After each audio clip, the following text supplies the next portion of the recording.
Hello, this is Michelle Trapege from Artisan Alchemy, and thank you for joining me for my latest video. When I first started working with metal clay, one of the things that scared me to death was, how do I set stones? It can make or break the look of the piece, and I want to show you two easy products that you can use. However, let's just have a look at what traditionally you can use as well that does take a little bit more skill. The first one is setting a stone into metal clay before firing, and in this case you would need a fireable gemstone. This is white bronze clay, and you would make your own bezel setting. Takes some time and skill to do that when you're first learning, to get it to look really nice. You also need to make sure that the stone is set deep enough into the bezel that you've made, so that when the piece is fired, that the clay shrinks and grabs the edges of the stone, keeping it in place. So when you first start, there are lots of different things that can go wrong with this, and also you do need to get a really nice professional look to it. So that's not for everybody when they're starting out. Similarly, another thing that you can use is bezel wire. This is fine silver bezel wire.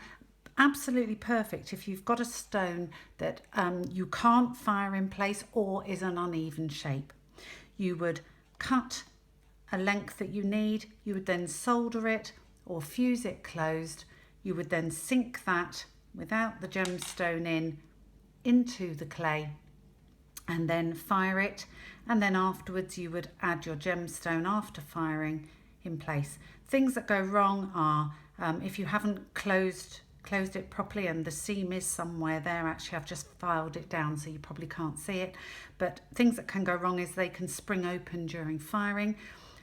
Or the worst mistake, and I've done this a couple of times when I was learning, is that I didn't put the bezel far enough into the clay so that it partially came out, and that's quite difficult and it can ruin your piece. Also, if you sand the bezel too shallow when you put the stone in, you haven't got enough to grip the stone. So there are lots of things that can go wrong, but this is perfect and a skill that I would suggest you do learn if you want to set stones that are irregular shapes, and I will do a video on that and show you how to solder and how to fuse that at a later date. But let's look at what you can use when you're starting out. Now, these are pre-made bezel cups, and you can purchase these from www.metalclay.co.uk. They are two different products and they come in a range of sizes. So if we look at this one first, this is a flat back bezel that you simply attach paste to, stick onto the pendant or whatever you happen to be making, hold in place, and then you can either set a fireable gemstone at this stage, or preferably set the gemstone after firing. What these are really, really good for is if you want to add resin or gemstone chips or enamel. Because of the flat back, it's encased and nothing runs out. And I just want to show you a pendant that I made using one of these, and this has got gemstone chips in it and resin over the top. But you can see the bezel is really nice and it gives a nice professional finish because of it's perfectly round, and I knew that wasn't going to come out or lift or distort during the firing process. Now, that does come in all different sizes. Let me show you some sample sizes. Here we go. That one I think is 2mm, and it goes up to about 12mm. I haven't got a 12mm one here, but you can see you've got a choice of sizes. At the moment, I think they only come in round. I think maybe you can get them in oval shape, but I haven't used any oval ones. But they are specifically designed for calibrated stones, and that means stones that are of a perfectly symmetrical size, so 2mm, 3mm, 4mm, etc. You can, however, use stones that are not. So let me show you. This is actually a pearl. This is a half drill pearl, so it's got a flat back, and you could actually use those in there. You could attach them in there after firing. So you don't actually have to have fireable or non-fireable gemstones. You just have to have a gemstone that will fit.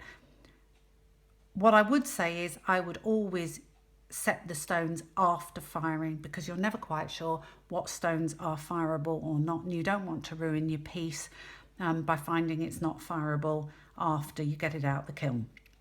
Now, one thing, if you pop your stone into the bezel, the chances are you won't be able to get that stone out of the bezel, and that is so annoying if you have just been deciding what stone you want to use, which one looks better, and you've got a range of stones all the same size. You pop one in and then you can't get it out again.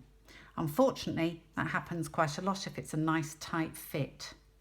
Sometimes if you just drop it gently on a surface, it will come out, but a lot of the time it won't. So you're then committed to either using that in a different project or in your project.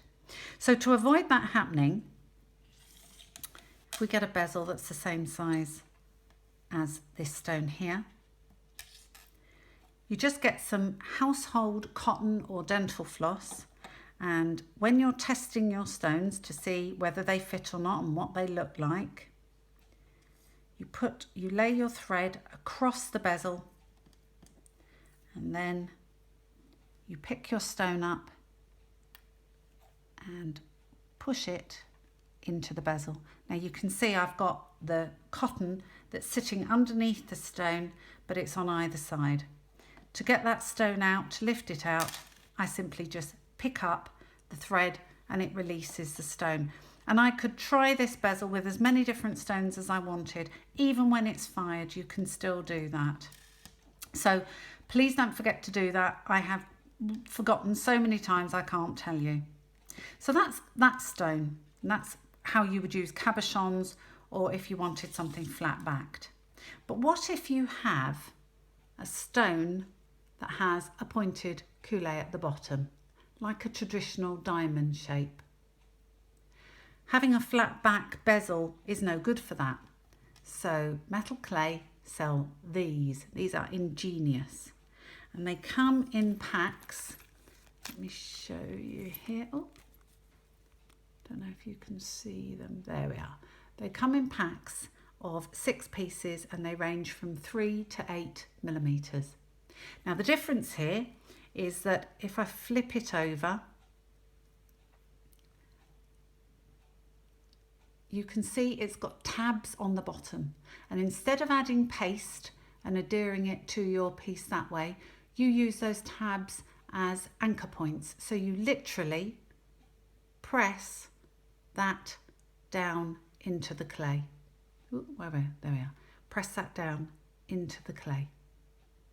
Now, because it's got an open bottom and because you've got a pointed stone, the point may well protrude further. And I don't know, let me see if I can show you here. There we go. The point may well protrude further than the tabs. So what I would suggest you do in that instance, I hope you can see that, in that instance, is you press the bezel into the clay, you then press your stone on top to make an indent in the clay underneath. Now, because clay shrinks when it fires, you may find that that indent may need a bit of filing out after firing. Sometimes does, sometimes doesn't. So that's how you would use those. Again, these are perfect for fireable and non-fireable gemstones. Again, I always set things after firing because I just think it's better, because then you know that there are no issues with the bezel and that the stone after firing is going to be perfect as you see it. Sometimes even with fireable gemstones, you put them in the kiln, one colour and they come out a very different colour, and that's not what you want at all. So these are perfect for adding stones afterwards. So how do you add the stone? So let's have a look. First of all, you need a soft surface. This is a sandbag, but you could use a black rubber block, or you could use a folded up tea towel. And I'm going to pretend that we've got a pendant here, and in the middle of the pendant we've got this bezel already fired, and I've just popped a stone in after firing. So I'm all set now to make sure that this stone is going to be captured in the bezel. So I then need something to do that with. I need some tools. Well, you can use one of three things.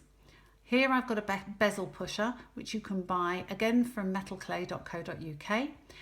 They're not expensive and they're great and they do a really fabulous job. Or you can use an agate burnisher if you have one. Or if you don't want to spend any money, pop into your kitchen and get a teaspoon. Now you would use the back of the teaspoon, and what you would do, I'm going to demonstrate with the teaspoon because it's just easier, I think. You hold the stone in place, and you do that because you don't want the stone to move around. You then get the back of the spoon and you roll from 12 o'clock over the stone. You repeat the process. You repeat the process at 6 o'clock, then at 3 o'clock, and then at 9 o'clock. And the reason why you do that is because you want even pressure around the bezel. You don't want the bezel to be pleated or for one bit to have an edge sticking out. So by using gentle pressure on 4 edges, it will start to hold the stone in place and centre everything without distorting the bezel. You then need to go at 2 o'clock, 8 o'clock, 4 o'clock and 10 o'clock. And you just repeat that process again until you feel that the edges have encapsulated the stone. And it can take 5 or 10 minutes to do this. And the way that you check whether the stone is in place or not is you get your pendant or whatever it happens to be and give it a shake. If you can hear a rattle, so you'd put it up by your ear, if you can hear a rattle, that means that the stone isn't held in place tightly enough. So you just need to keep going round with whatever you're using to make sure that it's folded over. Now, the way that this works is if you look at a cabochon stone, and I'm going to use this one here, is that a bezel will come up over the side, and typically a bezel needs to go just over the edge where the stone narrows. So if we look at this big stone here, when you're using these bezels, you need to make sure that you can see the line here at the edge of the gemstone, which is the fattest part, that the bezel goes slightly higher than that, because as you gently fold it over, it will grip the stone in place. So whenever you're using these bezels, just make sure that you have enough gripability. It shouldn't be too low and it shouldn't be too high. So if we look at this one here, which is the one that's stuck in, hopefully you can see that it's actually quite a nice depth. And if I was to secure that in place now, that would look really quite pretty in a pendant. To set the faceted back stones, you would do it in exactly the same way. These ones here, you would do that in exactly the same way by just pulling over the edges. I hope you found that useful, and if you've got any comments or suggestions or you have any questions, please put them in the box below. Happy stone setting!